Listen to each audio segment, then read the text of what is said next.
आज आपण ताम्हिणी घाटातील मिल्की बार वॉटरफॉल ऐश्वर्याबरोबर एक्सप्लोअर करणार आहोत. ट्रेक आपला खूपच हार्ड आहे, पण आपण खूप एक्सायटेड आहोत. चिखलातून पायवाटेने मिल्की बार वॉटरफॉलकडे जाताना फर्स्ट पॉईंट म्हणजे हा वॉटरफॉल लागतो. हा पॉईंट इतका सुंदर आहे की इथे प्रत्येकजण थांबून फोटो व्हिडिओज काढून मगच पुढे जातो. तिथून थोडं पुढे चालत आल्यावर आपल्याला हा सुंदर पॉईंट पण दिसतोय. तर मिल्की बारकडे जाताना ऐश्वर्या आणि आम्ही सर्वजणच या कठीण वाटेवरून चालताना एक एक पाऊल इथे सांभाळून टाकतोय.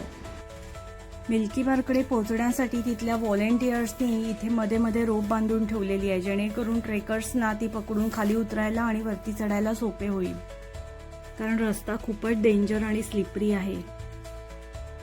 इथे संपूर्ण टीम आमची पुढे गेले आणि मी शूट करत असल्यामुळे आम्ही दोघं पण मागे राहिलोय. खूप ट्रेकर्स लोक इथे लांबून लांबून येतात आणि हा ट्रेक एन्जॉय करतात. सुट्टीच्या दिवशी तर इथे खूपच गर्दी असते.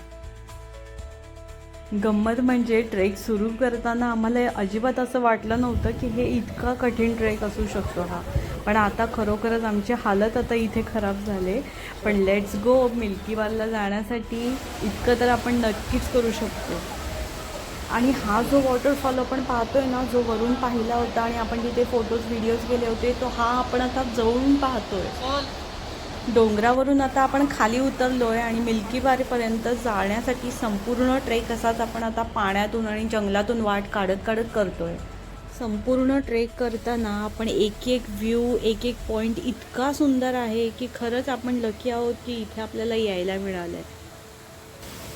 खरंच चालून चालून आता इतके दमलोय ना की समोरून येणाऱ्या प्रत्येकाला आपण प्रश्न हाच विचारतोय की अजून पुढे किती जायचं आहे म्हणून.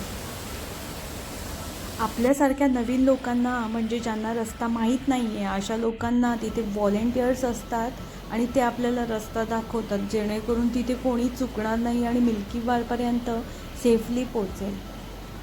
पावसाळा सीझन हा माझ्यासाठी आणि ऐश्वर्यासाठी पर्वणीच असतो, कारण ताम्हिणी घाट जवळ असल्यामुळे आम्हाला प्रत्येक वेळी एक नवीन ठिकाण एक्सप्लोअर करायला मिळतं. आणि फायनली आपण आता इथपर्यंत पोहोचलो आहे, पण इथून पुढे आपल्याला जाता येणार नाही आहे, कारण पाऊस वाढला आहे आणि व्हॉलेंटियर्सनी सांगितलं आहे की इथून आता पटापट निघायचं आहे, कारण पाणी वाढायला सुरुवात झालेली आहे. ऐश्वर्याच्या आणि आमच्या सर्वांच्या सेफ्टीसाठी हा ट्रेक आम्ही इथेच थांबवतोय.